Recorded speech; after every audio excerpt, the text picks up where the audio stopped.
Vamos de inmediato con candidato al Congreso por la agrupación política Juntos por el Perú en la lista de Lima, el señor Roberto Sánchez. Él es psicólogo de profesión con más de 20 años de experiencia, según se señala en su CV.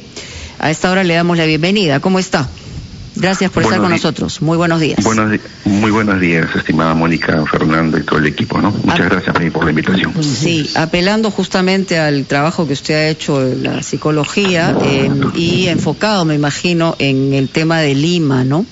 Escuchábamos hace poco a la lideresa de su partido señalar que lo que está buscando también Juntos por el Perú es quitarse el prurito de que odia a los ricos, ¿no? Y algunos se preguntan si este no es un acto de sobrevivencia política para tratar de captar, digamos, una mirada de centro y no irse a la izquierda radical que le podría generar menos votos, ¿o qué? Yo apelo un poco, como le digo, a la experiencia que usted puede tener como psicólogo. ¿De qué se trata esto? Que quitarse ese estereotipo, esa estigmatización, pero que finalmente tiene que ver con un discurso permanente de la izquierda que ha representado la señora Mendoza. ¿Cuál es su posición?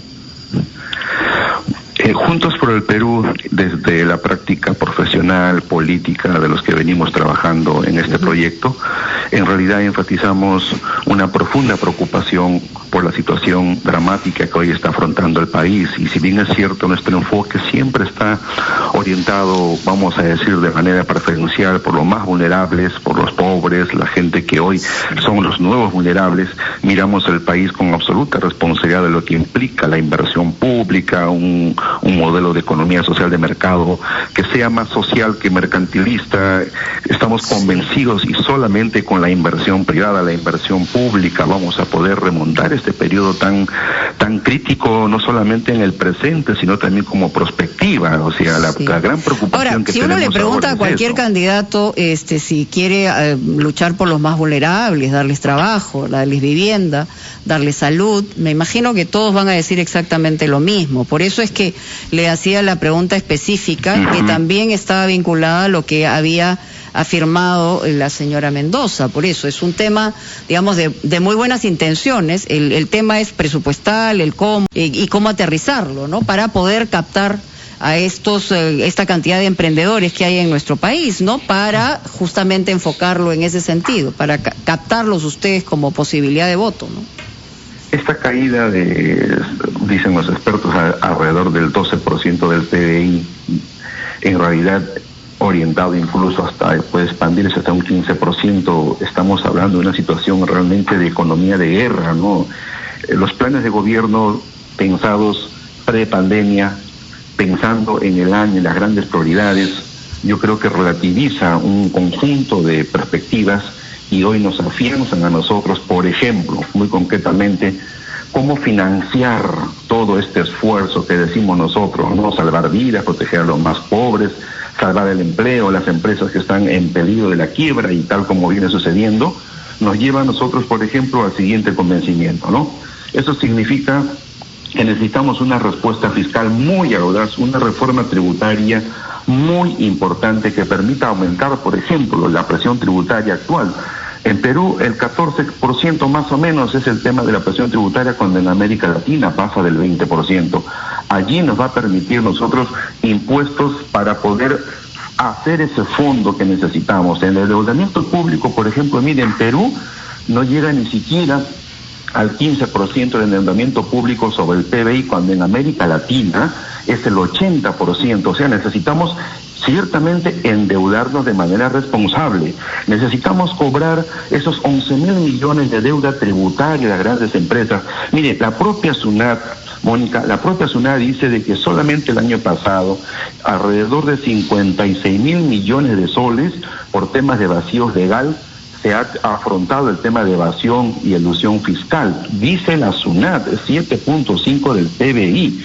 Yo creo, y si combatimos la corrupción, que representa casi el 15% de afectación al presupuesto nacional, vamos a poder tener allí todo un paquete, un fondo importante para promover no solamente una educación y una salud que no pase de ser como en toda América Latina. El país que menos invierte en educación y salud es el Perú.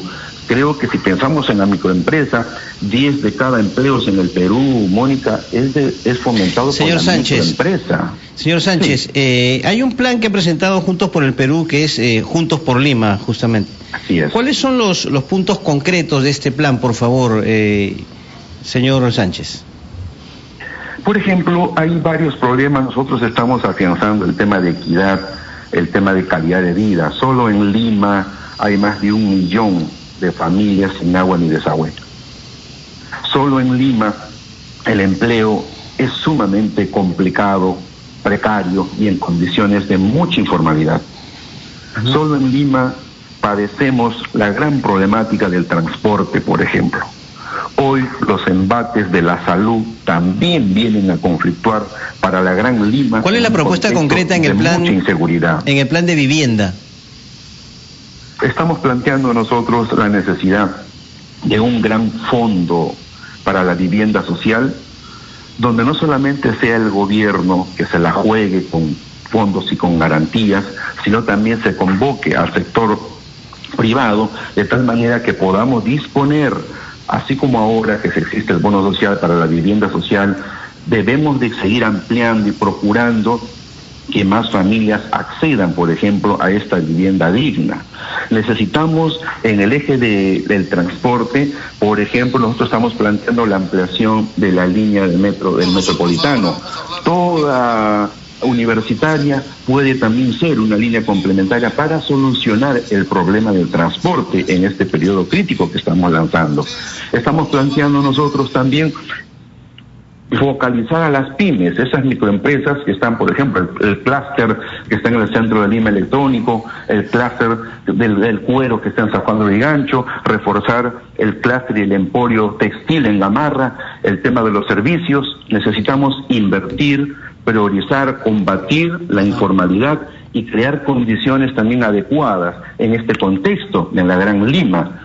En salud, nosotros estamos planteando, por mi experiencia también en trabajo de 20 años en psicología y salud mental, que no es posible que solamente tengamos 155 centros de salud mental comunitaria para más de 1.900 localidades del país.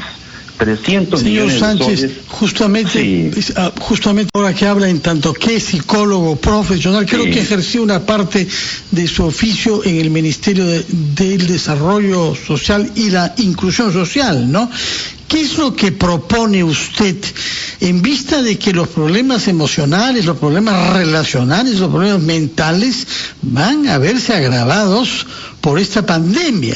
¿Cuál es el plan que, desde el punto de vista de su experiencia profesional, debe llevarse a cabo para anticipar a esta situación que manifiestamente se ha vuelto urgente?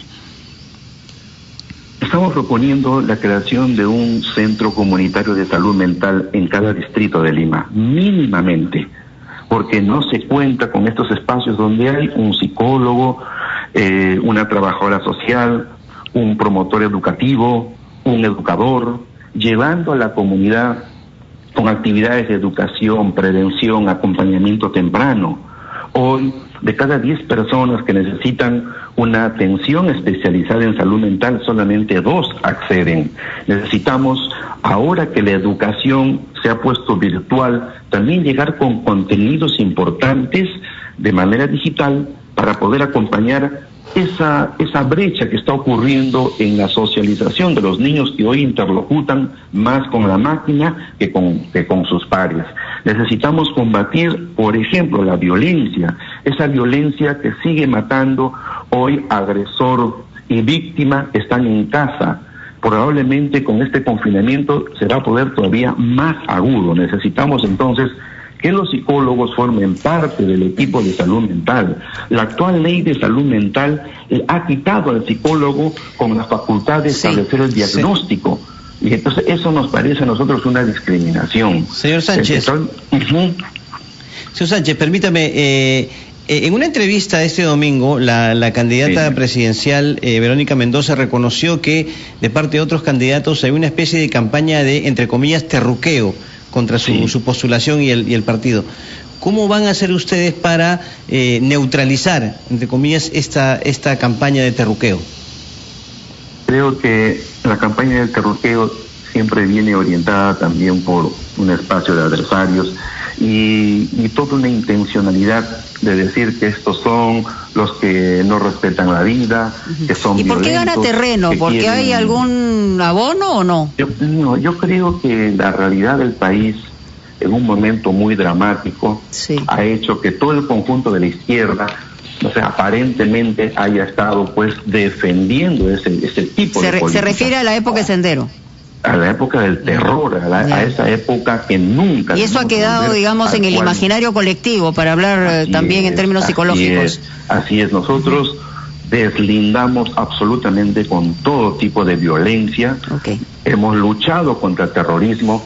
La democracia, la justicia, la paz social es el único modelo que puede traducirnos a nosotros un comienzo democrático, un relanzamiento, yo creo, de un país más progresista, ¿no? Muy bien, gracias, señor Roberto Sánchez, por estar con nosotros. Vamos a ir a una pausa en Ampliación de Noticias y volvemos. El poder en tus manos.